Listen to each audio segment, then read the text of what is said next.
Está começando Store Talks, o lugar onde empreendedorismo vira história e histórias inspiram empreendedorismo. Eu sou o Felipe Bahia e eu adoraria pagar um boleto gordo de imposto de renda. Quer saber mais? Fica até o final. Eu sou o Cleito Quintino e eu preciso declarar esse boleto gordo aí. Hoje, a pedidos dos nossos seguidores, abrimos umas caixinhas de perguntas aí. Queríamos saber sobre as dúvidas de vocês sobre imposto de renda.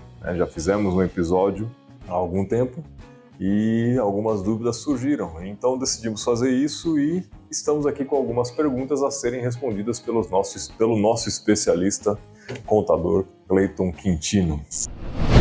Sempre divertido falar imposto de renda chegando, né? Daqui a pouquinho deve abrir aí a temporada de caça ao leão. Temporada de caça do leão. Seria melhor, caça, né? Do leão. Mas assim, o problema da temporada de caça é a última semana, esse começo é tranquilo. Então aqui o brasileiro, para variar, deixa tudo para a última hora, né? A última semana é tensa. Eu tenho alguns clientes que já começaram a me mandar a documentação, mas minoria. Mas ainda não está aberta a temporada. Não. O programa vai abrir agora no começo de março, se não me engano, né? O programa normalmente era liberado dia 1º de março. Esse ano mudou para dia 15 de março. Ah, tá. Só que em contrapartida eles postergaram para 31 de maio o prazo de entrega. Então antes era até 30 de abril. Eles perceberam que eles faziam uma coisa que não tinha lógica. A empresa tinha que declarar o que ela pagava para os funcionários até 28 de fevereiro. Aí eles liberavam o programa dia 1º de março. Não dava tempo de processar as declarações. Porque agora eles têm a pré-preenchida, né? A pré-preenchida pega a informação da empresa e preenche o seu imposto de renda. Você fala, entregou dia 28 de fevereiro, dia 1, dia 2, dia 3, ficava um monte de gente acessando e não tinha informação lá ainda. Imagina, o volume de gente que começa a entrar desesperado. Então deu esse espaço aí. Eles fizeram uma coisa mais lógica, 15 dias, processa tudo que as empresas entregaram, agora libera para o contribuinte, pessoa física, consultar a informação.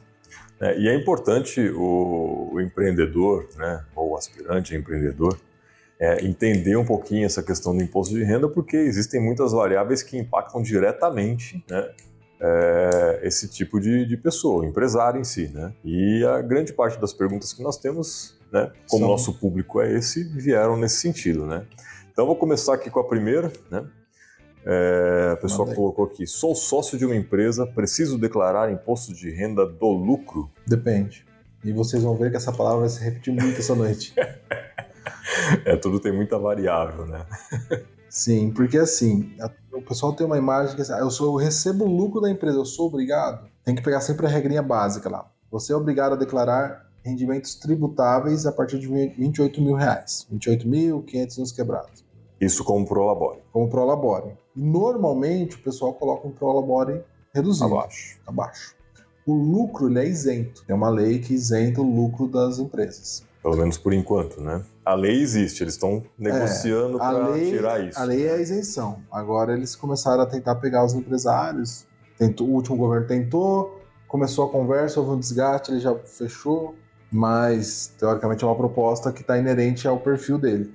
Eles pensam em tributar, mas hoje é isento até 40 mil por ano. Isento a declaração. O isento de entrega de tributo e isenção de tributo é livre, desde que seja vamos supor, sobre o lucro, né? Divisão de lucros. Vamos supor, você tem lá uma empresa que apurou o lucro, 200 mil no ano. Você não paga R$1 de imposto de renda na pessoa física. E tem lógica, afinal de contas, a empresa já pagou no faturamento.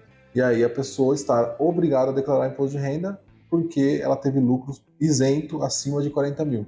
Mas ela não vai pagar imposto, ela só vai declarar para a Receita. Ela é obrigada a declarar, mas não tem que pagar o imposto. Mas aí vem a pegadinha. A maioria das empresas, a maioria dos empresários, eles não têm a contabilidade em ordem. E aí vem o pormenor da lei. O lucro ele é isento de imposto de renda. Ponto. Desde que o lucro seja comprovado através de contabilidade. Sim. Então o empresário normalmente pode ter esse lucro, mas ele não tem a contabilidade regular, porque o governo não obriga empresas do Simples Nacional, por exemplo, a ter contabilidade. Porque o tributo do governo na empresa do Simples é sobre faturamento. Então ele não obriga a ter contabilidade. Isso falando Receita Federal e Imposto de Renda. Mas ele coloca lá na lei do Imposto de Renda a pegadinha. Ele fala assim, mas se você tem um lucro superior à presunção de lucro que nós estipulamos, você tem que pagar imposto de renda. Se você não tem a contabilidade. O que seria essa presunção que eles têm? No Brasil, a gente tem três tipos de... O empresário ele tem basicamente três tipos de forma de tributar o faturamento dele. O Simples Nacional é sobre faturamento. Faturei 6 mil, percentual ali vai escalando sobre o faturamento. Tem um lucro presumido, e presume que a empresa teve lucro e calcula o imposto de renda e a CSLL. E tem o lucro real que apura através da contabilidade. Detalhado, se deu prejuízo não paga imposto. No presumido, ele aplica umas presunções. Então, a empresa que comercializa produto, 8% do faturamento é lucro. Aí ela não precisa nem ter a contabilidade ali, pode ser o livro caixa que eles fazem. Mas isso é o que eles colocam. Eles presumem. Tá. O próprio nome diz. Mas a empresa pode ter mais ou menos. Mais ou menos. Qual que é a vantagem do lucro presumido? Vamos para uma empresa de comércio. Ela tem uma margem de lucro líquido lá, última linha da DRE ali, na apuração da empresa, que dá mais que 8% em relação ao faturamento dela. É melhor eu ficar no presumido, porque eu pago imposto de renda como se eu tivesse só 8% de lucro. Isso no comércio. Serviço, presume-se que um faturamento bruto do serviço, 32% é lucro. Por quê? Porque serviço, em tese, você tem menos custo, menos despesas. E aí tem lá, serviço de transporte é 16%, tem algumas variações. Qual que é a sacada? Ele usa essa mesma regra do lucro presumido para a empresa do Simples Nacional. Então, por exemplo, a empresa do Simples, muitos empresários, eles acham que não precisam, não vou pagar a contabilidade porque o governo me obriga, eu li isso aí, eu digitei no Google lá, eu não sou obrigado a ter contador, não sou obrigado a pagar a contabilidade. De fato, para o governo você não é. Ele não vai te fiscalizar. Só que ele tem um faturamento lá, vou jogar aqui um valor hipotético, 100 mil reais no ano o cara tem de faturamento. Desses 100 mil reais, isento, ele só pode distribuir 8 mil reais. O cara que fatura 100 mil, ele fatura 100 mil para ganhar só 8 mil no ano, é irracional. Aí o cara faz lá, faturou 100 mil reais, aí tem a declaração do Simples Nacional. Quanto que a tua empresa faturou? 100 mil reais. Paguei o imposto bonitinho aqui, paguei o imposto do comércio que dá 4% disso. Paguei aqui 4 mil reais de imposto no ano. Mas aí fiz as coisas e eu distribuí ao longo do ano naquela picadeira, 30 mil reais. Eu vou lá no imposto de renda, declaro lá, lucro isento, 30 mil reais. A Receita cruza, autua e fala, me dá a contabilidade. Não tem. Então você não pode ter 30 mil isento, 8 mil é isento. A diferença, você vai pagar imposto de renda para mim. Aí a tabela progressiva é como se fosse normal. Mas se dentro da contabilidade ele comprovar, beleza. Então o problema nesse caso é que a empresa não tem uma contabilidade para comprovar aquilo que ele está fazendo. Isso, e outra coisa assim... Tá vendo como sai caro não ter um contador às vezes? Isso, e aí o problema é que assim, isso é a regra do jogo, só que jogo sem juiz não adianta ter regra. Então quando eu chego pro meu cliente e falo isso, ele fala, mas faz 10 anos que eu tenho empresa, nunca fui autuado por isso. De fato a Receita Federal, ela trabalha com tartaruga, ela não autua todo mundo. Então tem muita gente que vem fazendo isso, que prega isso, que não precisa, que tá tudo bem, manda o lucro lá e tudo certo, não paga imposto, só que tá fora da regra. E a Receita tem sempre bom lembrar, 5 anos para te fiscalizar. E aí ela te pega. 5 anos retroativo, né? Então esse ano você fez alguma coisa errada há 5 anos atrás, você tá sujeito a ser pego por conta disso. Assim como você tem 5 anos para regularizar. Então, se você, eu acho que eu fiz errado, quero arrumar agora, dá tempo. Paga uma multinha menor do que ser autuado.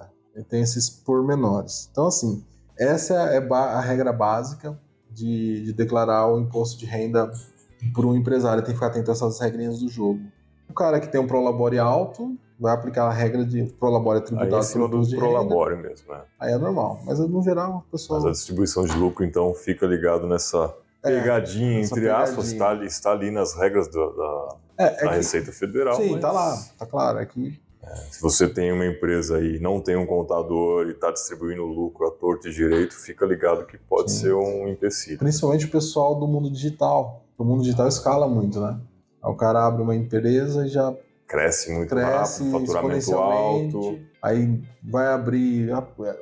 Eu entendo que o cara olha e fala, vou segurar esse custo aqui agora, e dá certo, ele esquece. Então, óbvio que tem a pessoa que faz de má vontade, mas muitas vezes entra no parafuso do dia a dia e esquece. Aí depois fica mais caro o molho que o peixe. Legal. Vamos para uma próxima. Pergunta 2. Por que não está aparecendo os... Pergunta 2 já... Então, vamos lá para a pergunta 2. Tem uma empresa, sou obrigado a declarar imposto de renda? Não. Curto e grosso. Não é por ter uma empresa que você é obrigado a declarar imposto de renda. Existem outras variáveis que vão te obrigar. São as outras regras que vão te obrigar. A questão do lucro, prolabore... Eu tenho uma empresa e eu distribuo um Prolabore no ano, somando o total do ano dá R$30 mil em Prolabore. Você é obrigado. Eu distribuo R$12 mil como Prolabore e 30 mil como lucro. Você não é obrigado. Eu não distribuo o Prolabore porque eu sou só um sócio acionista ali e retiro o lucro, eu retiro 41 mil. 40 mil e uns quebradinhos. Aí você é obrigado pelo lucro que você está recebendo. Porque o lucro a partir de 40 mil, você é obrigado a informar, a declarar. Declarar. Não é que você vai pagar imposto. Você não paga imposto. Tá? Tá? É basicamente então, isso. R$ 39.999,99 você não precisa declarar. Você não precisa nem perder tempo com isso. Entendi. É que quando a gente fala de empresa é complicado, porque o pequeno empresário ok, mas uma empresa que já está há algum tempo no mercado, quanto o cara tira por ano de lucro? Às vezes nada, né? Às vezes muito. Depende estável. Muito da empresa. Aí realmente o contador é essencial para poder avaliar isso, né? Ou um consultor, né? Precisar aí, estamos à disposição para analisar essas questões aí. Mas basicamente não é por ter uma empresa que você tem que declarar imposto de renda. Existem outras variáveis que te obrigam. Que dentro e fora da empresa podem te obrigar, né? Eu tenho fazer um caso bem maluco aqui. Tem uma premissa que R$300 mil de bens você é obrigado a declarar. A partir de R$300 mil.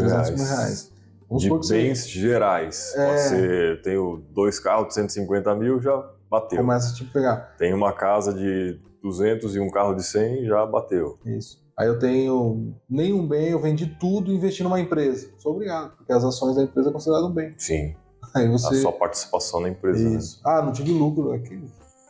Investir 300 mil e não tive lucro nenhum, começa a ficar assustador durante o ano. Mas, se acontecer, você não vai ter lucro, vai ter que gastar ainda para declarar imposto de renda. Pergunta 3, acho que vai bem de encontro com isso também, né? Sou MEI, sou obrigado a declarar imposto de renda? Cara, o MEI é divertido, né? Porque o MEI, ele não... A maioria dos MEIs que eu converso, essa pergunta é muito recorrente. Todo MEI que eu encontro na rua, se eu estiver conversando, o cara falar assim, você é contador? Eu sou MEI. Essa pergunta vem. Ele não tem a chave que o MEI é uma empresa. É um CNPJ, você tem um CNPJ. Você tem um CNPJ, você tem uma empresa. Só a classificação diferente de ser simples, presumido ou lucro real. Exato. Né? Então, assim, o MEI... Que tem muita limitação, inclusive. Sim. Então, vamos pensar em lucro isento. O MEI ele tem um faturamento bruto permitido de R$81 mil. 40.500 de lucro. Vamos pensar que você tem 50% de lucro. Você já está sendo obrigado pela isenção. Mas aí o MEI vai ter o Prolabore de um salário mínimo, que é a jogadinha ali, e vai ter a diferença como lucro. Aí não vai ser obrigado. Só que o MEI tem um problema, que é comprovar a renda do CPF. Então todo MEI que eu convivo, qual que é a dificuldade dele? Ele tem um MEI lá, tá ali, faturando legal e tal, só que quando ele vai financiar uma casa, comprar um imóvel, comprar um carro, ele não tem como comprovar a renda. Aí a comprovação de renda, alguns bancos, não são todos que aceitam, é a declaração de imposto de renda. Então, mesmo que eu falo para eles, mesmo que você não seja obrigado, declara, porque você tem a renda na pessoa física organizada. Como o MEI não vai prejudicar a questão é muito difícil, o MEI tem um limite, então não vai ter tanto lucro assim, ele vai lá e declara. Mas aplica a mesma regra da presunção. Então é uma equação, quanto você tirou de lucro, quanto você tirou de Prolabore, sobe um pouco Prolabore, reduz o lucro, e ir jogando para ele ter problema. Entendi. Então, fica ligado, né, procura... O fato de ter o MEI, só o MEI não te obriga, mas as mesmas regras... as variáveis que tem dentro do que você está fazendo, né, que não vai vão te obrigar, impactar não. aí. Né? Vamos lá, pergunta 4. Vendi minha casa, tenho que declarar imposto de renda? Depende. É a mesma questão, vender a casa por si só não te obriga. Quais são os pontos aí que fazem com que seja necessário declarar? Agora, se você teve ganho de capital, aí ele te obriga.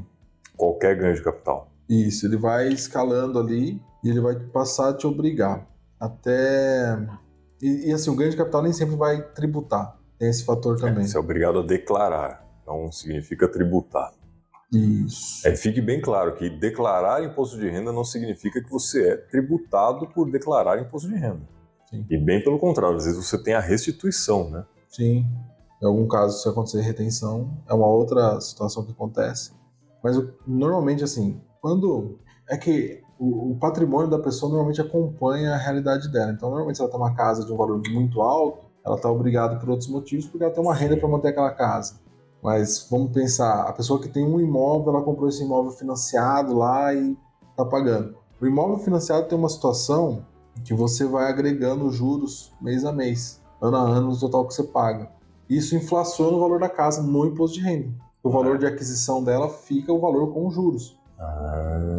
Inclusive, não vou lembrar. É o quanto você pagou por ela efetivamente, né? É o total ano, você tem que ir todo ano injetando ali. Então você comprou uma casa por, sei lá, 200 mil, financiou em 30 anos, no final você pagou 500. No final, o que vale é esses 500, é o que você efetivamente pagou. De renda. Se você vendeu a casa por 300, você tomou prejuízo. Puta de um prejuízo, você perda de capital, na verdade, Isso. né? Que é o que vai acontecer. Que é o que vai acontecer, exato. Porque dificilmente, se você pagasse de juros algo que a valorização do imóvel fosse superior, seria uma maravilha. É que tem a compensação da valorização do imóvel, né? Que às vezes, sei lá, você comprou por 200, que eu falei, né? Vende por 400. Efetivamente você pagou 500, mas você estava num lugar que, foi muito favorecido, aquela região cresceu demais e seu imóvel que você comprou por 200, pagou 500, está valendo 750. Ok, você fez reforma, se você informou essa reforma também na declaração de imposto de renda para ajuste, aí já são outras questões, né?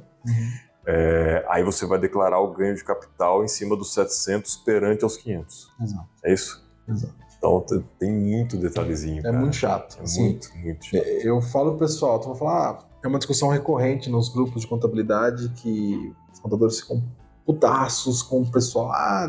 Ele cobra R$30 para fazer a declaração, tem pessoas que cobram 20, 50, 70, então declarando 200. 100, 200, 500, já vi contador falando, eu cobro 500 e tudo bem. Quem paga, não quer, tem quem pague. Exato, mas é muito nichado, e aí até essa semana eu entrei numa discussão no grupo, eu falei assim, gente, tem contador experiente dando curso de imposto de renda por R$100. Vale a pena você fazer o curso, aprender para fazer para você e ainda ganhar dinheiro fazendo para os outros. Exato.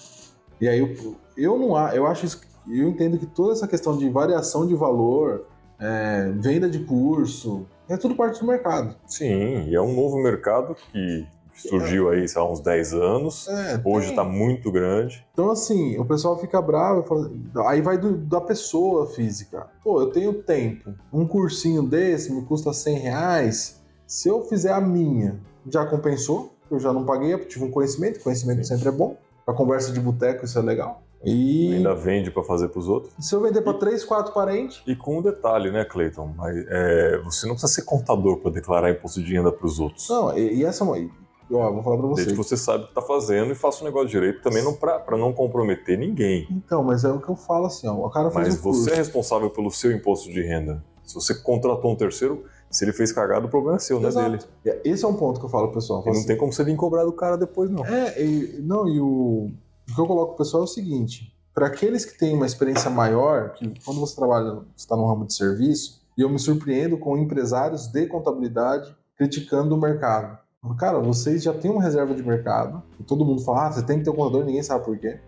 Um dia eu conto isso por quê. Quebrando o mercado. E aí eles tem uma discussão séria nos grupos, é séria nos grupos, que gera um debate, mas a gente tem uma inércia coletiva que o debate movimenta assim, horas no grupo e não chega em lugar nenhum. É tipo um desabafo, todo mundo sai desabafando ali, grupo com 200 pessoas, imagina, vai crescendo e não sai dali, mas muitos contadores acham que o governo deveria obrigar que a declaração de imposto de renda fosse feita por um contador. Aí eu falo pro pessoal, cara, e o cara que tá no início ali, R$28 mil no ano, pagar 100 conto pra ele é relevante. 150 conto pra ele é relevante. Porque às vezes os 28 ele gasta 29. Exato. Ele já tá ferrado. 28 mil não é nada, cara. É ridículo. Aí eu peguei e falei pra ele, falei assim, olha, quando eu entro nessa discussão, normalmente eu apanho. Eu falei, gente, não faz sentido isso. Pelo contrário, o governo devia chegar no ponto dele só mandar a guia pro contribuinte e falar, ó, confere aí. Eu calculei aqui, é isso. Se tiver alguma coisa, você teve uma dedução que você não pediu nota? Ah, sim, é. Era pra ser uma coisa bem simples. Até porque o governo tem todas as informações. Exato. Ele cruza isso muito mais fácil do que qualquer contador. Exato.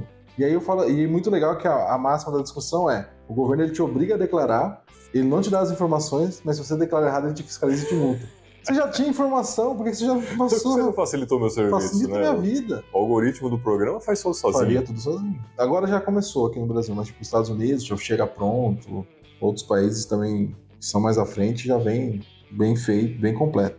No Brasil começou agora, vai vir pré-preenchido, então a pessoa que tem uma renda registrado, uma conta no banco para receber o salário e tal, esse cara praticamente vai dar com a declaração pronta. Ele já não vai precisar se preocupar tanto com isso. No próprio aplicativo do celular vai fazer assim, cliques, só então, confirma. A hora que você abrir, eu pegar o meu aplicativo do imposto de renda, ele já vai vir com uma parte das informações preenchidas. Pelo menos a parte da renda, tudo preenchido. Então, tipo, eu tenho uma continha, eu tenho lá uma renda, sou empregado, eu tenho uma conta na Caixa e tenho uma conta no Bradesco e na Caixa tem a poupança, né? Então, o básico do básico ali. Aí eu ganhei lá R$100 de juros da poupança, que é isento, eu não pago imposto sobre isso. A Caixa vai informar isso pro governo e já vai vir. E já vai vir o cadastro dele completo, com nome, endereço, enfim, o cadastro básico dele. É isso, acho que quanto a casa é isso. E isso vale para todo bem, tá? Não é só o imóvel. Não é só imóvel. É que, por exemplo, um bem de R$30 mil, abaixo disso você não é obrigado a declarar. Então, tem um carro de R$10 mil. Vendi. Você não é obrigado. Então, se você não pôr, a Receita não vai nem fiscalizar por isso. Eu prefiro pôr nos meus clientes. Eu falo, cara, coloca tudo, porque você não paga mais imposto por isso. E se amanhã brotar R$10 mil na sua conta, você tem um lastro no imposto de renda, que você vai ter lá, um ano você vai ter o carro, no ano seguinte vende o carro, fechar a conta, você tem um lastro que a própria Receita vai olhar e vai enxergar, não vai nem te questionar. Não que ela olhe, não que ela seja eficiente nisso, mas... E não é eficiente porque não quer. Não quer. Quer tudo, hoje computador, tá tudo ali, se ele quiser, já emite o boleto e manda na sua casa. Hoje tá tudo conectado. Então tá, ó, pergunta 5. Quando devo declarar imposto de renda este ano? Estamos em 2023. Quando? 23. Então a regra mudou, você vai declarar referente a 22 a partir do dia 15 de março até dia 31 de maio. 15 de março a 31 de maio. Ok, 45 dias. Estendeu um pouco. Não, 45 não. Mais? 30, 60, 75 dias. Normalmente é a última semana. O grande volume fica para a última semana. Fica para a última semana. Aí no último dia o cara vai lá, corre, um tráfego do caramba no sistema da Receita, ele não consegue declarar, pronto, pagou a multa. Eu não culpo muito esse pessoal que faz isso, porque eu já fiz isso. Nos primeiros... Você e 90% da população. Na reta final da faculdade eu comecei a pegar umas declarações. Eu lembro que eu entreguei a minha... Entreguei de alguns poucos clientes que eu consegui no primeiro ano, mas a minha eu entreguei R$23,59. E eu era obrigado, eu já estava obrigado. Eu esqueci da minha. Fez de todo mundo, esqueceu a sua. Eu entreguei a minha em branco, porque essa é uma outra sacadinha. Aí você faz eu faço uma retificadora. Mas eu esqueci completamente. Eu fui fazendo, loucura da faculdade, aí eu cheguei, entreguei a última, entreguei. Tomei um banho e deitei. Eu acordei assim, tipo, sabe, instalado. Nossa, a minha eu esqueci. Levantei, liguei o computador, aí acordei, já era tipo 11 e pouco da noite, assim. Aí eu fui lá, preenchi só meu nome, meu CPF, digitei letras qualquer para passar e disparei. Aí depois retifiquei. Quando você entrega assim, eu não sabia disso, tá? Você tem a opção sempre de entregar simplificado e completo. Você tem benefício na completa, se você tem despesa com educação, essas coisas. Eu pagava a faculdade, né? Só que e você tem, dentro desse período de 15 de março a 31 de maio, que é o período da declaração, eu posso retificar dentro dele também. Então eu posso enviar dia 15 de março, não tem um erro, retifico. Até fechar o período. E aí eu posso até trocar a forma. Então eu entreguei simplificada, mas depois eu achei eu esqueci que eu tenho gasto aqui com convênio. Você vai lá, retifica, muda para completa e você tem uma restituição maior. Legal, né? Isso é positivo. Mas quando você entrega e acaba o prazo, você não pode mais mudar a forma de tributação. E aí eu entreguei como simplificada. Você precisava ter feito completa. E aí quando eu fui retificar, a completa era mais vantagem. Eu perdi uns R$200 de retenção.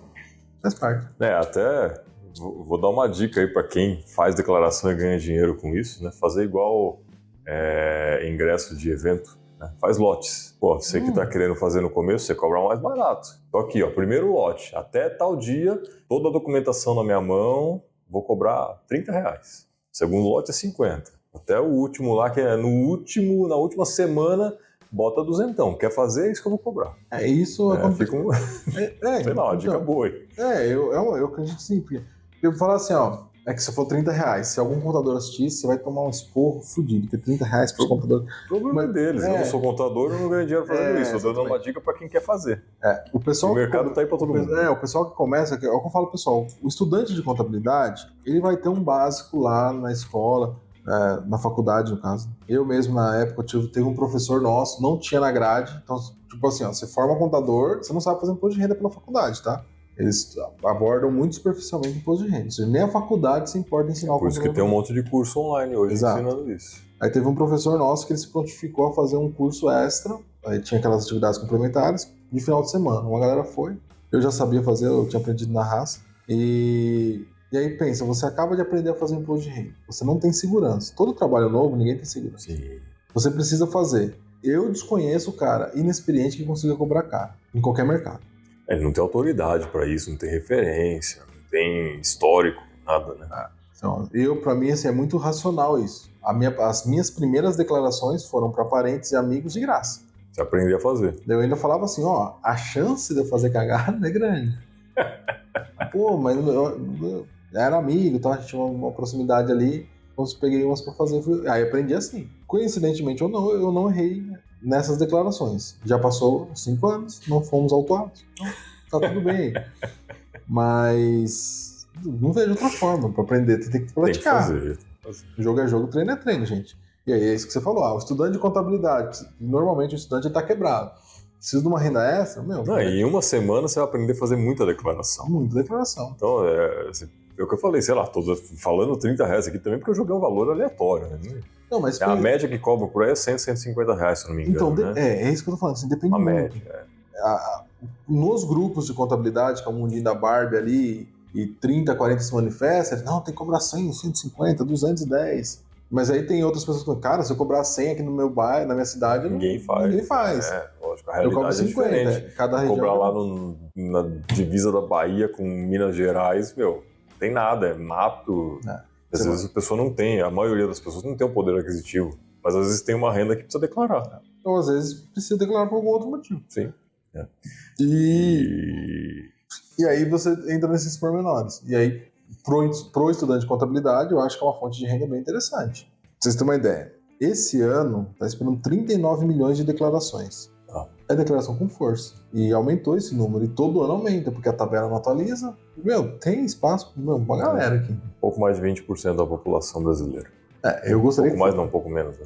Seria muito interessante se fosse 50, 100 milhões de pessoas declarando, que a gente seria o primeiro mundo. Mas é uma galera declarando, e para os estudantes aí é uma fonte de renda extra. Aprender mesmo na raça. Sim, e é o que eu falei. Você pegar ali em 1, 2 semanas, meia dúzia de declaração, 10 declarações pra fazer, você já aprendeu pra caramba. Já justifica você cobrar a próxima faixa da outra semana um pouco mais caro.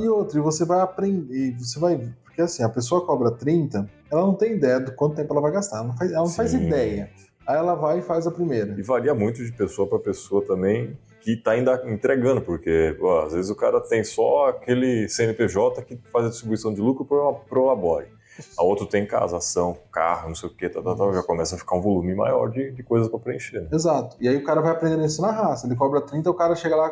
O cara às vezes não tem várias fontes de renda, mas ele tem conta em todos os bancos digitais. Aí você não tem. Aí você sai ali, você tem que informar o saldo dos bancos, tem que olhar todos os saldos. E às vezes você vai olhar, você não está nem obrigado a declarar, mas você tem que olhar todos. Aí você perde ali 1, 2 horas vendo papelado e conferindo. Você perde mais tempo organizando a documentação do que preenchendo. Mas só, 30 conto tá muito pouco para 2, 3 horas de serviço. Ou se um tiquinho mais. E aí o cara vai ajustando o preço dele. Faz os lotes. Os lotes são uma boa. Isso aqui foi pergunta 6. Como declarar imposto de renda sobre ações? Ação é sempre divertido, né? Isso é interessante que mudou a regra. Até o ano passado, se você tivesse brincado na bolsa, você tinha que declarar. Comprou uma açãozinha, já pau. E o pessoal está crescendo, não é o ideal ainda, mas está crescendo o número de pessoas que buscam essa informação. Tem muito influenciador hoje, tá? É muito interessante isso é importante. Só que tinha o cara lá que comprava 2, 3 ações, 300, 400 conto, ele passava a ser obrigado por isso, e normalmente ele não se atentava a isso, e ele pode ser autuado por isso e pagar uma multa de R$165. Então, mudou essa regra.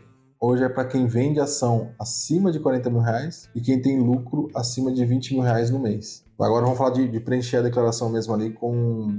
Então, só para entender, como se... se você fez venda com lucro de R$20 mil no mês. Então vamos supor, como que você declaração? Você vai lá no... A ação também é um bem? Sim. Tá, mas peraí, só para entender. Eu posso movimentar em um mês e ter lucro de 20 mil e eu sou obrigado a declarar. Uhum.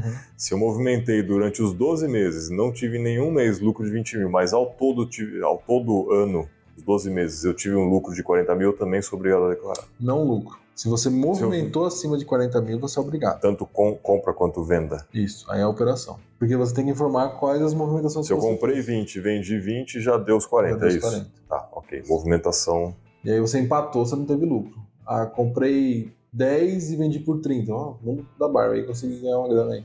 Já deu Pode 20 acontecer, mil pode por mês. acontecer. Pode fazer essas picadas, mas aí é apurado por mês o lucro. Eu acho que ainda vão mudar isso, porque... Eu não tenho certeza. Essa questão dos 20 mil por mês, ela tinha sido meio que alterada no ano passado, que era 60 mil num trimestre. É isso. Né? Mas aqui, porque assim, por exemplo, no mês você teve vendeu com lucro de 30 mil, mas no mês seguinte você teve um prejuízo de 20. Aí você faz, ia compensando. E aí dentro do trimestre você pode fazer esse ajuste, não é isso? Isso, mas aí eu acho que você faria essa compensação. Você não declarava mês a mês? Acho que você declarava mês a mês. Não, eu não. Não, porque eu só faço compra. Não faço venda. Que você tá nessa fase ainda, né? Eu só vendo o que dá prejuízo, mano. Você não tá metendo louco. Deixa eu ver aqui uma informação pra ver se eu não... Ah, não. Ó. Apenas quem vendeu acima de 40 mil ou teve algum ganho. Então, se comprou 20 e vendeu 20, não paga, não declara. Ah, ok. Só quem vendeu acima de 40. Vender acima de 40 mil, então também é obrigado a declarar sobre ações. Sobre ações. Aí a ação te obrigou, independente dos outros fatores. Tá, mas aí vamos estritamente na pergunta, né, se era cabível responder, se também não for algo muito complexo. Como declarar imposto de renda sobre as ações? De novo, é o problema do imposto de renda, é a documentação. Ele é um processo chato. Então, se você é um investidor organizado, você já está separando lá tudo que você comprou, tudo que você vendeu, você tem que ter uma pastinha lá no seu computador, compras de ações, vendas, e aí você vai ter o informe dos bancos, você separa nos bancos, nas corretoras que você tem. Se tiver mais de uma corretora, são mais de um informe. Aí, o primeiro passo é você pegar o informe da corretora, você saber o que você movimentou efetivamente. Tendo essa informação, vai para o programa do imposto de renda, entra lá na ficha de bens e direitos, que é onde você informa os bens e os direitos. Aí é bem autoexplicativo. E ali você vai colocar todos os dados da sua ação. Tem um código específico. É o ticker dela. E aí você coloca ali quanto você comprou, quanto você pagou, se teve movimentação ou não. E o quanto você pagou, na verdade, seria o preço médio do período que você comprou. Isso. Então, a partir de 1º de janeiro até dia 31 de dezembro, na verdade, não porque a bolsa não opera nesse dia, mas... Enfim, dentro do você ano. comprou várias vezes, você tem que pegar aquele montante, todo o valor que você gastou comprando aquilo, incluindo a taxa, o que você pode e fazer... dividir pelo número de ações para ter o preço médio daquele ano. Você pode fazer dessa forma, ou você pode fazer por operação. Eu não sei quantas linhas tem lá no corpo do bens e direitos. Se movimentou muito, não cabe. Se você movimentou muito, não cabe, mas você pode fazer a média mensal e colocar o total por mês, você pode colocar por operação mesmo. Fiz poucas.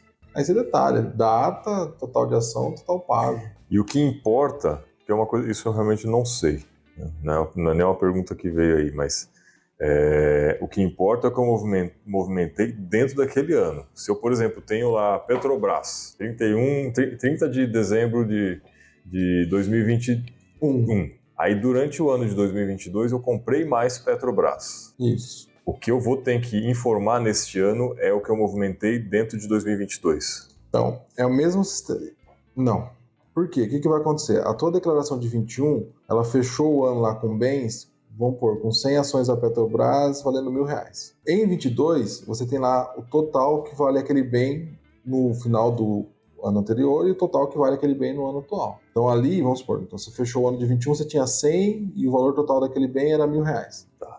22, vamos supor que você vai lá e coloca a média do total que você investiu, agregou o valor. Então você tinha lá, total em dezembro de 21, R$1.000. Total em dezembro de 22, R$2.000. Que pode ser uma valorização dessas que já tinha, porque você mais aquisição. Isso. Por quê? Isso mostra a evolução do seu patrimônio para quem vai avaliar. Para que serve o imposto de renda além da fiscalização da receita? Serve como um comprovante de renda e um comprovante do teu perfil. Patrimônio. Patrimônio como um todo. Então, vou num banco novo, eu preciso fazer quero captar um empréstimo. Uma carteirada, né? Você vai mandar pro cara e falar assim, ó, tá aqui, ó, eu sou Felipe, eu tenho empresa, eu invisto. Aí o cara fala, pô, o cara ele é constante. Isso dá credibilidade. Ele tinha 1.000, ele tá crescendo o investimento, não vendeu, o patrimônio dele tá aumentando. É a mesma coisa quando a turma fala assim, por isso que eu falo a questão do bem. Comprei uma moto, comprei um carro, não sou obrigado a declarar pelo valor, mas declara. Porque o cara vai vendo, ó, ele comprou um carro, comprou uma moto, aí trocou de carro, saiu, entrou um carro maior. O banco tá olhando que você tá evoluindo. Isso vai te abrir crédito. Crédito. Vai te abrir credibilidade junto ao banco. Se você pegar um gerente que avalia, ele ainda vai ser em consideração. Entendi. Em contrapartida, também te queima. Tinha 1.000, zerei todas as minhas carteiras de investimento nesse ano. Pô, o que aconteceu? Alguma coisa aconteceu na vida desse cara pra ele ter sacado tudo. Tudo tem bônus e ônus, né? Sim. Depende do que acontece. Mas não é complicado, propriamente. Você tem que ir lá informando. Tive lucro, aí você vai na ficha de rendimentos. Então, vamos voltar nesse caso aí, tá? Tem o 1.000 Petro lá em 2021. Esses 1.000, vamos supor que passou a valer 1.100 no final de 22, e eu comprei mais 100 unidades, que agregou mais, sei lá, 1.500. Então, o total seria de 2.600. A valorização dela, aí vai variar de ação para ação, mas a valorização dela vai vir no informe já com a retenção do imposto.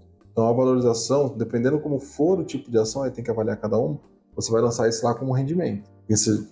A variação dela é um rendimento. É um rendimento. Mesmo que você não tenha vendido. Mesmo que você não tenha sacado ainda. Tem que ver o tipo de investimento que é, se ele já tem o imposto retido. Então, às vezes, quando cai o rendimento lá, ele já cai que toda ação valorizou. Mas aí você está falando da distribuição de lucros ou do valor da ação? Da distribuição de lucros. Se for uma ação que dá distribuição de lucros. Sim. E aí você não vai... A distribuição de lucros, ela normalmente já retém. Já retém, né? Então, você vai sempre observar a melhor... O fundo imobiliário também já retém.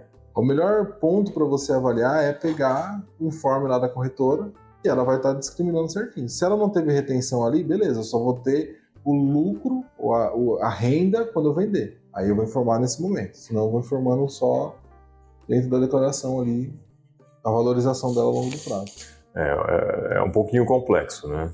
É chato. É simples para quem sabe, né? Mas principalmente para quem tem ações, eu recomendo que se faça isso com alguém que sabe fazer imposto de renda. Porque se preencher alguma coisa errada ali, vai dar uma dorzinha de cabeça. É que assim, eu costumo dizer o seguinte, que a declaração de imposto de renda ela não é difícil. Ela é trabalhosa. É o que eu falo, tudo é fácil para quem sabe.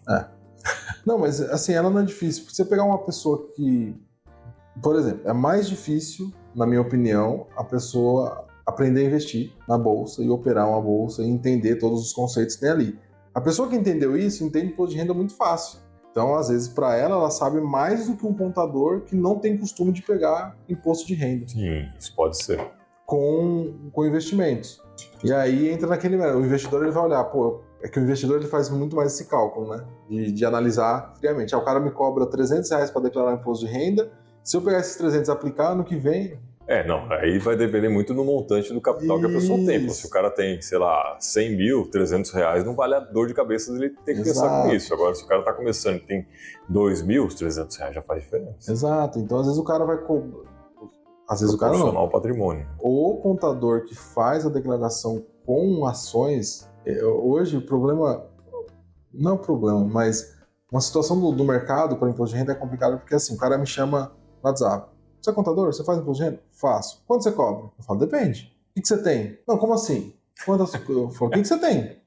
Como que eu vou te dar um preço? Eu não sei o que você tem. Eu não posso falar R$30, R$100, R$200. Aí eu falo, você investe? Você tem quantas fontes de renda? Não, só tem uma. Aí eu falo, tem aluguel, teve seguro-desemprego, você ficou desempregado, você sacou FGTS. Tudo são coisinhas que eu preciso agregar na declaração. Quantos bens você tem? Recebe pensão.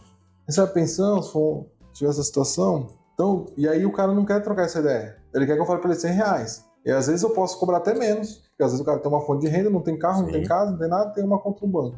Isso aí, cara, é um formulário. 5 minutos, pau. Entendeu?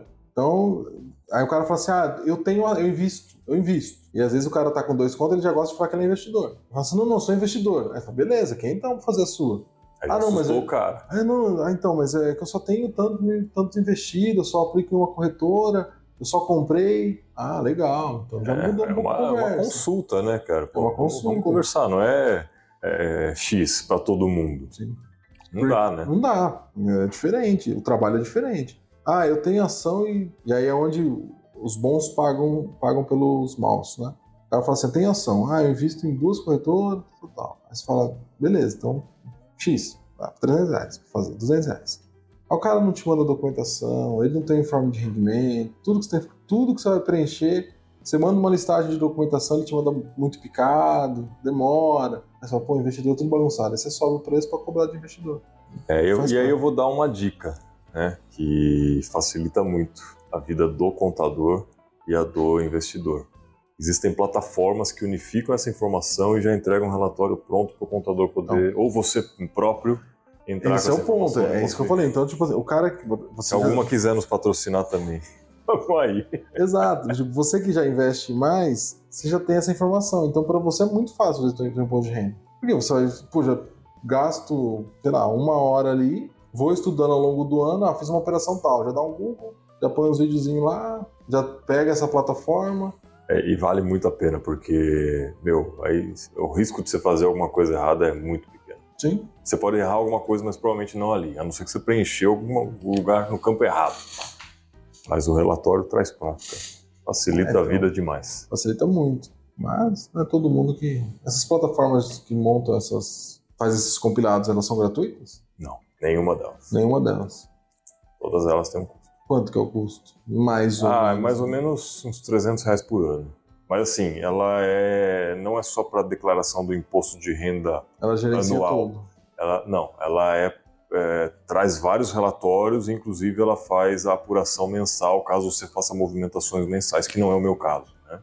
Então, para quem faz compra, venda, day trade, ela faz essa apuração mensal para não te dar essa dor de cabeça. Então, aí de novo entra naquele critério do perfil do cara. Do perfil do cara, exatamente. Tem só 2.000, compensa? Já vi vários educadores... Pode compensar, se o cara faz day trade, compensa. Sim, mas eu vi vários educadores já oferecendo planilhas para controlar. Então, tipo, já tem a planilha com a forma, você coloca a taxa. Eu fazia com planilha, cara, mas você começa a crescer muito o número de coisas. Então, é isso que eu falei assim. Então, tipo, o cara que tá começando, talvez não seja viável R$300 por ano. Sim.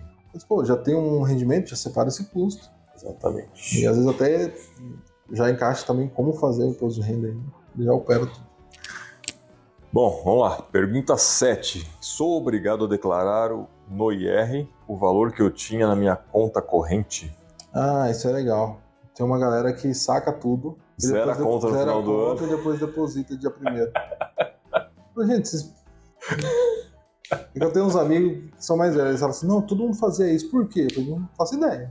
Eu não vou estudar como que era o imposto de renda lá atrás, mas eu nunca ouvi que o governo fiscaliza e o saldo da conta é aquela história do patrimônio. Se você faz o imposto de renda e você fecha o ano com um saldo de R$1.000, 21 e 22 você fecha com um saldo de R$30.000 e ao longo do ano, vendi um carro, comprei não sei o que, fiz uma operação aqui e ali, o governo vai olhar a tua história e vai falar assim, legal, é coerente ele ter esses 30 mil. Agora, você zera a conta, no dia 1º você deposita, o governo vai falar, o que foi esse depósito que você fez? Aí você tem que, tipo, saquei R$30.000, depositei no dia 1º. Não mudou nada. Não mudou nada, mas aí você chama mais atenção. O governo fala, como que brotou 30 mil na primeira semana de janeiro? O que é isso? Não, é o saldo que eu saquei. Tá. Até porque, gente, tem dinheiro em espécie, você declara no imposto de renda. Caixa, tá no cofre. Tá no cofre.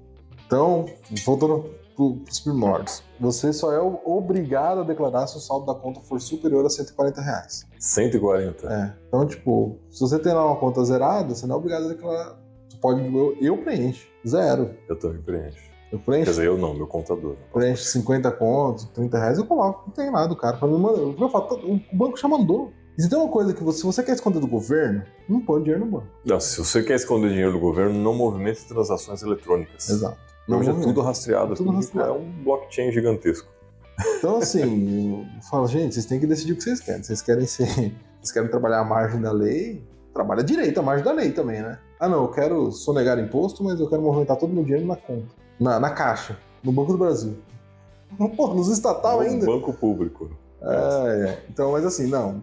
Se você tiver saldo, se for abaixo de 140, você não é obrigado. Eu recomendo. Não vai matar o contador que está preenchendo, você também não vai morrer, tá com o papel na mão na hora ali. Sim. E ele não vai te cobrar mais por conta de E ele não vai uma te cobrar mais porque você tem R$100 na sua conta. E nem se você tiver R$100.000, desde que tenha lastro, Esse é o menor dos seus problemas. Exatamente. Curiosidade, o pessoal usa muito o dinheiro espécie para lavar dinheiro. Então o cara pega lá, para lavar dinheiro não, para deixar um saldo. Normalmente a pessoa que faz coisa errada, o que ela faz? Ela coloca lá um dinheiro em espécie que não existe. Ela só coloca porque ela sabe que ela vai ganhar um dinheiro ilegal que ela vai aplicar em alguma coisa. Ela vai comprar um carro, vai fazer alguma coisa, aí ela fala, um bom dinheiro em espécie aqui que depois eu vou fechando essa conta ali, que eu compro um bem aqui, compro isso aqui. E aí eu vou acumulando ano a ano. É o famoso caixa 2. O famoso caixa 2. Eu vou acumulando ano a ano um dinheiro em espécie fictício e de repente brota um bem de, sei lá, 50 mil reais, também não faz sentido botar um bem de 1 milhão. E eu justifico que eu tinha dinheiro em espécie e veio se acumulando no imposto de renda. Pra mim não faz o menor sentido. Ainda mais pro cara que trabalha certo. Mas eles usam essas estratégias. O ano passado eu vi 2 matérias sobre fiscalização da Receita Federal. Um pangaré declarou que tinha 1 milhão de dinheiro em espécie e o outro declarou que tinha 500 mil de dinheiro em espécie. Foram as 2 matérias que me chamou mais atenção, que eu rachei o bico. Aí a Polícia Federal foi lá na casa da pessoa. Cadê? Vocês acham que 1 milhão cabe? Porra, velho. Aí a Receita foi, porque aí chamou mais atenção. E era um pessoal que aí descobriram que era uma quadrilha e tal. Você, nem de bandido, é burro. Aí dá problema. Não, cara, não dá certo, velho. É mais barato, garanto pra vocês. Não, até porque é o seguinte, né? Sei lá, tô pensando aqui, o cara declara lá que ele tem, que seja, 100 mil reais em espécie guardado. E ele comprou um carro de 100 mil. Só que esse dinheiro já tinha na conta dele. E ele pagou às vezes da conta, não foi nem dinheiro em espécie. Então ele continua tendo aquele 100 mil guardado, que não tem, na verdade. Que nunca existiu. Então é uma maluquice. Outra jogada, que esse dia eu vi num grupo lá. E o dinheiro legal dele foi embora injustificado. O outro que não existe continua ali. Continua ali. Mas eu vou te falar, isso aí é um problema que normalmente isso acontece com alguns empresários. Por quê? O cara tem a contabilidade toda cagada. Não manda documentação, não organiza a casa. O contador, ele vai fazendo a contabilidade com o documento que ele tem. E aí isso é o lado ruim de alguns colegas. Eles vão fazendo com o que tem. E eles olham para o balanço. A minha opinião de um contador, sim, é olhar para o patrimônio, para a empresa do cara e orientar o cara. Ó, isso aqui tá errado, isso aqui você tem risco, você pode ser multado, isso aqui tá ficando ruim. O cara escolhe o que ele quer fazer, mas a orientação foi dada. Você tem que dar, você tem que lembrar. E em determinado momento você não assume mais o risco. Você fala assim, ó, cara, sinto muito, eu não vou ficar segurando essa bucha. Qual que era o caso lá que brotou num grupo? Tem uma declaração que se movimenta dinheiro em espécie CNPJ, você tem que declarar para a Receita agora, acima de 30 mil reais. Aí ela pegou a dúvida dela, ó, eu preciso dar vazão para um lucro que não existe na empresa dos meus clientes, que está no caixa da empresa. Que é o caixa que não existe. Que é um caixa que não existe. Por quê? Ele declarou faturamento, não veio nota de despesas, criou um lucro fictício, porque o cara é desorganizado. Aí ela falou assim, agora eu preciso dar vazão, eu preciso distribuir esse lucro. Eu falei, você vai assinar esse balanço? Porque você, de certa forma, é corresponsável. Quando a Receita te pegar um caso, ela não vai querer saber se quem organizou o esquema da lavagem de dinheiro. Ela vai falar que parece lavagem de dinheiro. Você assinou o balanço da lavagem de dinheiro, você vai junto. Você assume esse risco? Porra. E o honorário, às vezes o cara paga uma mixaria, você tá assumindo risco por 500 conto por mês, colocando o teu nome lá. E aí a menina querendo falar, não, qual que é essa declaração que tem que fazer? Precisa informar no imposto de renda? Eu falei, precisa. Porque agora você criou um problema. Você está falando que você distribuiu 30 mil por mês pro cara de lucro, que não existe. Ele não deu vazão nisso, na conta. Que inclusive pode caracterizar pro labore e ser passível de pagar imposto ainda, né? Sim. Todos os encargos, não só imposto. Isso, INSS, imposto de renda. Eu falei, agora você vai pôr lá na declaração de imposto de renda dele que ele tem 100 mil reais em espécie, 200 mil reais em espécie, que ele tirou ao longo do ano. É o seu que tá na reta, né? É o seu que tá na reta. Aí depois você vai ter que se explicar junto. Tem mais alguma coisa aí, Filipão? Temos. Sobre a mudança da faixa do imposto de renda que correu este ano, como fica? Ah, isso aí é legal também. Acho muito divertido como o pessoal faz terrorismo. Seguinte, reajustou o salário mínimo, né? Esse é um problema, porque a tabela do imposto de renda não atualiza desde 2015. O imposto de renda, ele é uma tabela progressiva. Quanto mais você ganha, mais imposto você paga. Se você ganha, essa é a lei atual, tá? Se você ganha até R$ 1.903,98, você não paga imposto de renda por mês. Se você ganha de R$ 1.903,99 até R$ 2.826, você começa a pagar 7,5%. E vai escalando. Depois vai para a segunda faixa 15%, 22,5%, e E acima de 4.664, você paga 27,5% de imposto de renda. Que não é 27,5% efetivamente. Eu acho isso uma tremenda burrice. Porque o brasileiro... Não, brasileiro, ninguém vai fazer a conta aqui. Porque você faz a conta do cara que ganha 4 mil, ele não paga 27,5%. Tem uma dedução aqui, uma dedução ali. No fim da fritada, o cara vai pagar aqui, às vezes, 20%, 19%. Não que isso seja pouco, mas é menos que 27,5%, chama menos atenção. Então o cara olha, pô, paga 27,5% de imposto de renda? Não paga. E o cara que paga 7,5%, também não paga 7,5%, paga um pouquinho menos. E até, né, não sei se você vai falar sobre isso, mas eu particularmente, até comentei com você, eu não sabia disso até pouco tempo atrás. Sim. Mas são as faixas. Então, pô, a primeira faixa ali, você vai pagar 7,5%, que é até 1.913. Só que assim, você ganha 5 mil, os primeiros 1.913 você paga esse 7,5%. Isso. É isso? Aí a segunda faixa passou, então, 1.913 você pagou 7,5%, a próxima faixa 1.914 até 2.826. Então, depois dos 1.913, 2.826, nesse valor você vai pagar 15%. Os 15%. Desculpa, na verdade é 1.903 até 2... É 3, tá, falei 3. 1.903 até 2.826, aí você paga 7,5%. Então, a primeira faixa é isenta. Primeira faixa é isenta. Então... Os primeiros 1.913 você não paga nada. Isso, é isso? Isso. Aí, a partir de 1913 até 2 e alguma coisa, 2.826... 2.826, você paga 7,5%. Então, isso. Nesse primeiro 1903, você não está pagando nada de imposto. Dos 1904 até os 2.826, né? Então para quem ganha 5 mil, esses 2.826 você vai pagar 7,5. Aí a próxima faixa você vai pagar 15. Isso. Então, para quem ganha os 5 mil reais, até chegar lá, sobrou uma margem pequena para, nesse pequeno valor, relativamente pequeno, né? Que é 4.664. Aí você vai pagar os 27,5 em cima desse valor, não é isso? Dessa sobrinha. Às vezes você vai pagar 27,5 em cima de 300, 500 então, reais. não é dos 5 mil que você vai pagar 27,5 em cima dos 5 mil. Né? Cada faixa vai descontando, abate aquele valor, a próxima faixa vai pagar aquele percentual, a próxima o outro percentual, e aí sobra um pouco. Então, não é os 27,5 efetivamente, até por conta disso, né? Mas, além disso, tem as deduções. Você paga lá alguma coisa de saúde, educação, tem as isenções ali que você pode incluir para abater, né? É que essa faixa de cálculo que vai escalando é para retenção mensal. Então, nessa faixa, por exemplo, não entra convênio médico. Sim. Porque o convênio médico vai entrar no final do ano, né? Mas entra, por exemplo, se você tem um filho, você coloca ele é menor de idade, ele é como seu dependente, ele já entra automático, o RH da tua empresa vai fazer descontando. E o INSS mudou recentemente, mudou em 2019, 2020, passou a ser assim também o INSS, tá? Antes o INSS era tipo, é 11% de tanto a tanto. Agora não, agora tipo, se você, a primeira faixa, R$1.000, você vai pagar 7,5% de INSS. Aí a diferença você vai pagar 8%, a diferença você vai pagar 11%. Entendi. Então, pra você ter Eu não sabia disso, não. O INSS mudou assim, recentemente no governo anterior. Então, por exemplo, tem até uma calculadora, tá, pessoal? Quem quiser pegar aí no site da Receita Federal. Vamos disponibilizar o link aqui na descrição. Receita.fazenda.gov.br, simulador de imposto de renda mensal. Então, um salário de R$5.000, hoje, o cara paga R$526,19 de INSS. Isso já é dedutível, já é uma dedução. Então, vamos supor, ele não tem filho, não tem nada. Por mês, o cara que ganha 5 mil vai pagar R$370 de imposto de renda retido na fonte. Você vai descontar no líquido na lata.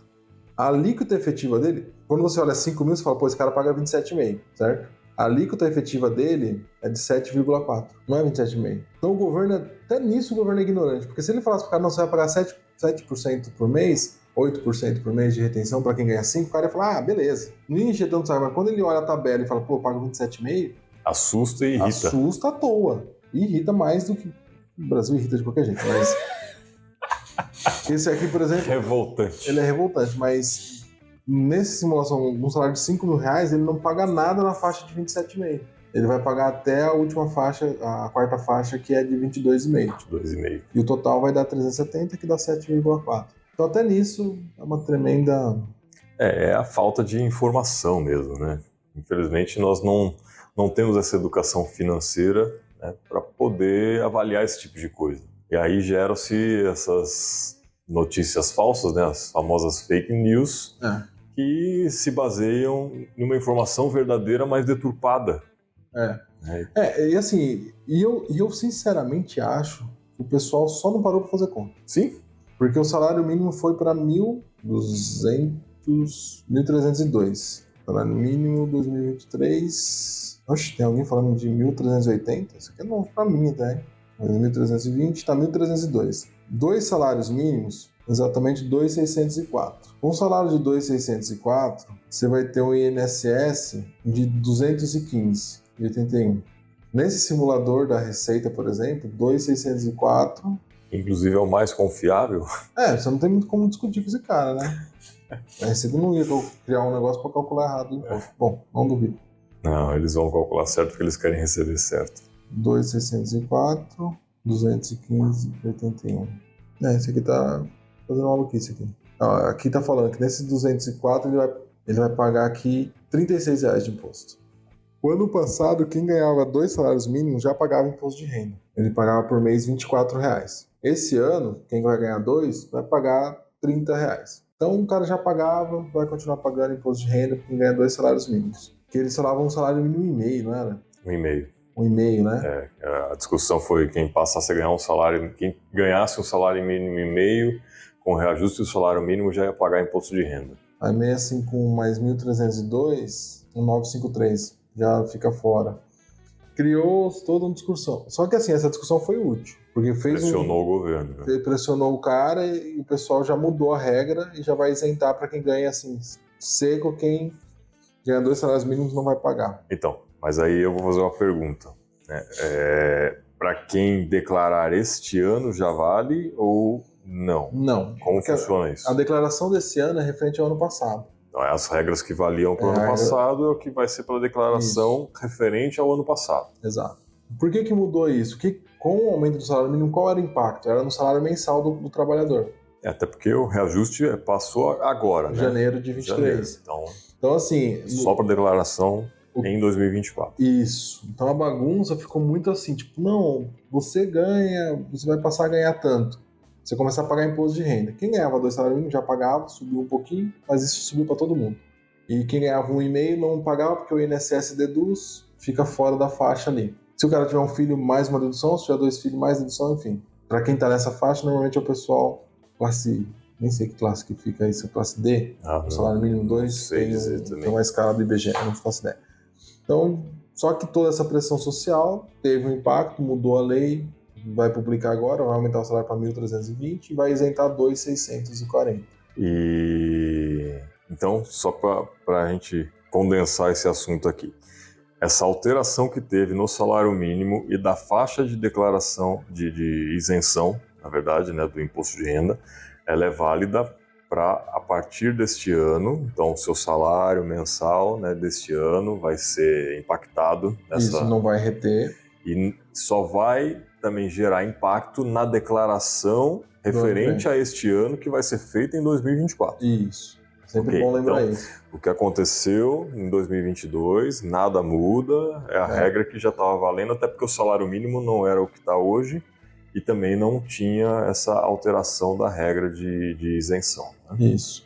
Agora, se o governo for, não duvido, mais ousado e querer aumentar a faixa de isenção referente a 23, ou referente ao ano de 22, por exemplo, pegar... O que ele está fazendo... Mudar a regra para a declaração que a gente vai fazer agora. Aí beleza, vai ficar melhor o pessoal. Não vai fazer isso. Mas eu acho muito difícil. Porque aí eles arrecadam menos também. Exato. Esse é o ponto, assim. Tipo, tem coisa que para um país pobre que já tá com as contas tudo estourada, qualquer mudança é muito delicada. Por exemplo, esse levantamento, só essa isenção, para vocês terem uma ideia, vai isentar, eu falei que esse ano vão ser 39 milhões de declaração. Só essa regra vai tirar 13 milhões de obrigados a declarar. Então uma galera pobre aí que vai falar, pô, não tô mais pagando imposto, não sou mais obrigado a pagar contador. Então, tipo, o movimento é uma grana. 1/3 a menos, cara. 13 milhões. 1/3. Você tá falando de 39, que é o que declara, 13 é 1/3 a menos.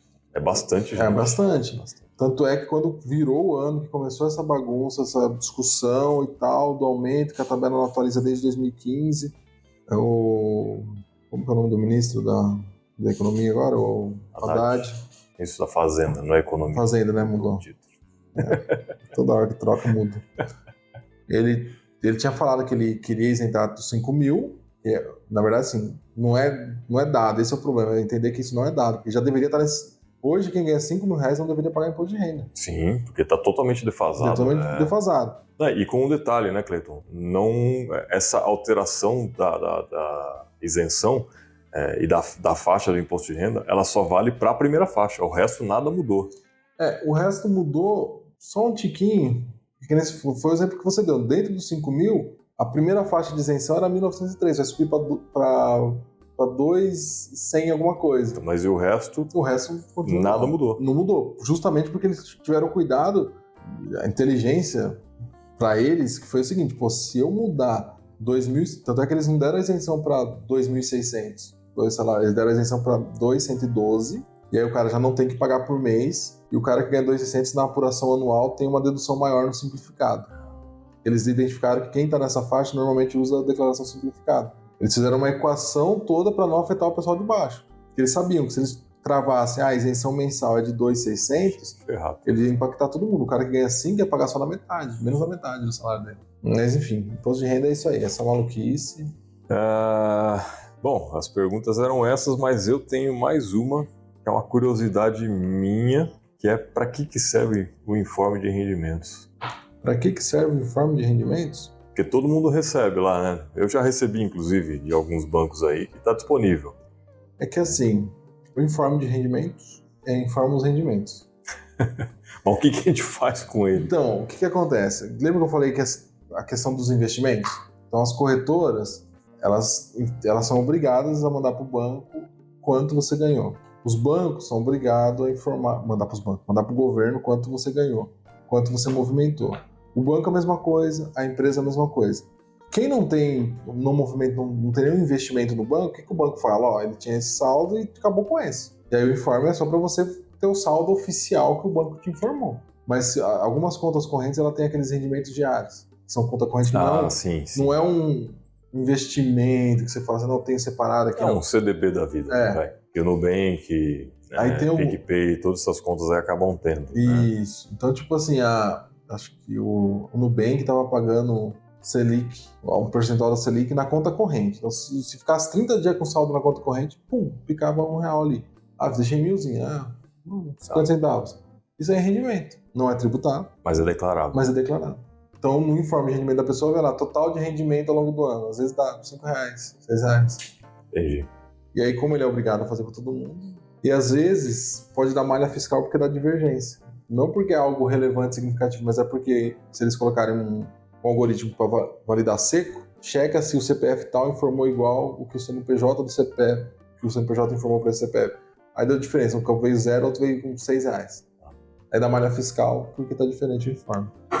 É para isso que serve. Então, isso que é uma bosta ter conta em todos os bancos. Ou o contador resolve o problema. Por isso que eu faço uma distinção. No meu caso, eu pergunto, quantas contas você tem? Mas eu não movimento. Eu vou ter que olhar o papel. Eu não posso assumir que é 0. Sim. Justamente porque se der um risco, eu vou ter que resolver também. É isso aí, então. É isso, imposto de renda é sempre... tenebroso. Bom, e no começo do vídeo eu falei, né, que gostaria muito de pagar um boleto gordo de imposto de renda, né? Isso, para que todos possam entender, não é que eu fico feliz em pagar um imposto de renda alto ou qualquer imposto alto, mas se eu estou pagando mais, significa que eu também estou ganhando mais. Exato. Né? Então as pessoas às vezes ficam, inclusive em empresários a gente vê isso, né, de não querer mudar do MEI para o simples, do simples para o presumido, né? Cara, isso é muito bom, porque significa que você está crescendo, sua empresa está crescendo, seu faturamento está aumentando, você está tendo mais rendimentos.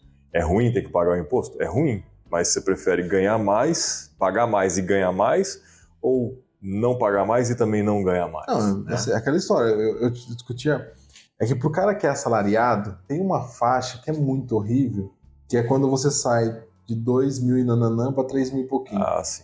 Aí o reajuste... Mas que também tem que tomar aquele cuidado, porque não é em cima daquele todo que você vai pagar aquela faixa de imposto. Mas é que aí, tipo assim, normalmente, desculpa, falei errado, normalmente é na faixa do 1.903. Porque o cara que ganha até 1.903 por mês, ele recebe o salário dele, vem certinho lá no Elite. Tal, INSS que ele já aceitou, porque desde que ele começou a trabalhar ele já tá ali. E ele tá feliz com aquilo, porque acha que vai ser bom. Exato. Só que quando ele passa a ganhar 2,2 conto, aí vem o descontinho ali do Vale Transporte, imposto de renda. Aí ele ganha, final líquido, ganha um pouco menos. Aí é onde ele rasga, porque ele fala, pô, tô ganhando, aumentou meu salário, tô ganhando menos. Fala, essa primeira faixa é ruim. Eu passei por isso, que eu falo isso porque quando meu salário chegou, fez essa... Um mês eu olhei e falei, quem que é esse RPF que tá me roubando aqui? Não faltei, não fiz nada. É seu maior sócio. Exatamente. O maior sócio de qualquer pessoa e de qualquer empresa é o governo. É o governo. É o que você paga o imposto. E aí é onde sente drasticamente. Um roubo legalizado. A gente vai ficar aqui mais uma hora. Eu discordo um pouco disso. Assim, eu não vejo outra forma. Eu entendo quem pensa. Vamos deixar esse assunto para outro dia. Mas a gente ficaria mais umas 2 horas aqui falando disso. Mas é complexo. Eu tenho uma máxima que assim, eu não acho ruim pagar imposto. Eu acho ruim não ter a contrapartida. Exatamente. Esse é o real problema. Não. Porque se a gente for ver, os países mais desenvolvidos pagam bastante imposto. E aí falando em imposto de renda especificamente, né, que a gente até tocou nesse assunto anteriormente. O imposto de renda, ele afeta a quem tem maior renda. Sim. E o imposto sobre consumo afeta quem tem a menor renda. Esse é o grande erro do Brasil. Esse é o grande erro do Brasil. Aí, voltando a dizer dos Estados Unidos, o imposto de renda lá é alto, né? E lá você tem imposto de renda federal e estadual em alguns casos, né? Só que o imposto sobre consumo é muito baixo, sobre medicamento é muito baixo, né? A alimentação é ridículo o imposto. Então, qualquer um que tenha um salário mínimo consegue viver bem. Viver, né? E o cara que tem uma renda alta, ele vai pagar o imposto de renda sobre aquela renda mais alta. E o consumo não vai fazer muita diferença para ele. Sim. Eu gosto de usar o exemplo do iPhone. O iPhone no Brasil é artigo de luxo. É iPhone que chega a 15 mil reais. O cara que ganha um salário mínimo, ele nunca vai ter um iPhone. Não. Nunca vai ter. Nos Estados Unidos, um iPhone top é o quê? $1.000, $1.200. O salário mínimo lá é $2.000. Então o cara que ganha $2.000, ele pode ir lá... Pode comprar um iPhone. No boletão, nem sei se lá funciona assim, mas no boletão ele pode comprar... Sei lá, no cartão de crédito ele compra lá... 5 vezes ele paga. 200 por mês. O que eu penso, eu vou mais no radical, ele pode parcelar em 12 lá e ter o iPhone top. Por isso que lá o iPhone todo mundo tem. Você fala, por que eu vou comprar qualquer outra coisa? E ainda mais que eles têm um patriotismo arraigado, então vou comprar um iPhone que em vez de comprar um Samsung que é coreano. Coreano e tal. Então, assim, o cara que ganha R$2.000, ele tem um iPhone. Aí eu vou pro videogame. O cara que ganha $2.000, ele tem um PS5. E na época que lançou o PS5 lá era $500. E aqui? 5 pau. 10 vezes mais.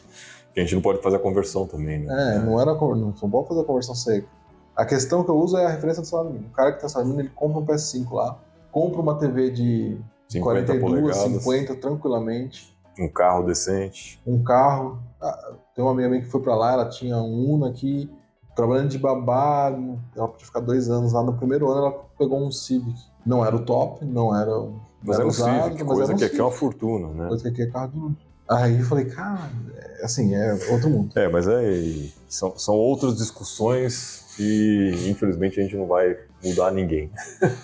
Não vai mudar o Brasil fazendo isso agora, mas as pessoas têm que ter essa consciência para brigar por isso também. É algo que leva tempo. Eu acho. E depende de quem vai estar lá em cima. Não, depende sim, mas eu acho que quem está lá em cima, quem coloca é quem está aqui embaixo. Exatamente. Então, assim, acho que a pessoa assistindo informação tá se propagando muito mais rápido. Então a pessoa vai começar a olhar isso, vai começar, cair na real.